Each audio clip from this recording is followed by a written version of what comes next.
नायगाव येथील वरसावे खाडी पुलावरून एका दाम्पत्याने उडी मारल्याची धक्कादायक घटना गुरुवारी सकाळी 10 वाजता घडली आहे।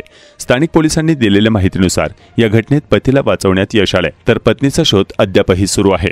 रसिकला दिनेश यादव वय वर्ष 28 आणि दिनेश यादव वय वर्ष 32 हे जोडपे नायगावचे रहिवासी असून ते गुरुवारी सकाळी अहमदाबादकडून मुंबईकडे येणाऱ्या पुलावर पोहोचले। अचानक रसिकलाने वरसावे खाडीमध्ये उडी घेतली आणि तिचा पती दिनेश यादव तिला वाचवण्यासाठी तत्काळ पाण्यात उडी घेतली। घटनेची माहिती मिळताच मार्गावरील वाहन चालकांनी त्वरित स्थानिक पोलिसांना कळवले। मीरा भाईंदर अग्निशमन दल आणि काशीगाव पोलीस स्टेशनचे कर्मचारी घटनास्थळी दाखल झाले। अग्निशामक विभागाने जलद बोटींच्या मदतीने दिनेश यादवला वाचवले, परंतु रसिकला पाण्याच्या प्रवाहात वाहून गेल्यामुळे तिचा मृत्यू झाल्याची शक्यता आहे। काशीगाव पोलीस स्टेशनचे वरिष्ठ पोलीस निरीक्षक राहुल पाटील यांनी सांगितले की रसिकलाच्या शोधासाठी शोधकार्य सुरू आहे। मिळालेल्या माहितीनुसार या घटनेच्या मागे स्थानिक वाद असल्याचा संशय आहे आणि पोलीस त्याची चौकशी करत आहेत। ही घटना परिसरात खळबळ उडवणारी ठरली असून यामुळे स्थानिक नागरिकांमध्ये चिंता पसरली आहे। पोलीस अधिक तपास करून घटनेच्या मूळ कारणांचा शोध घेत आहेत।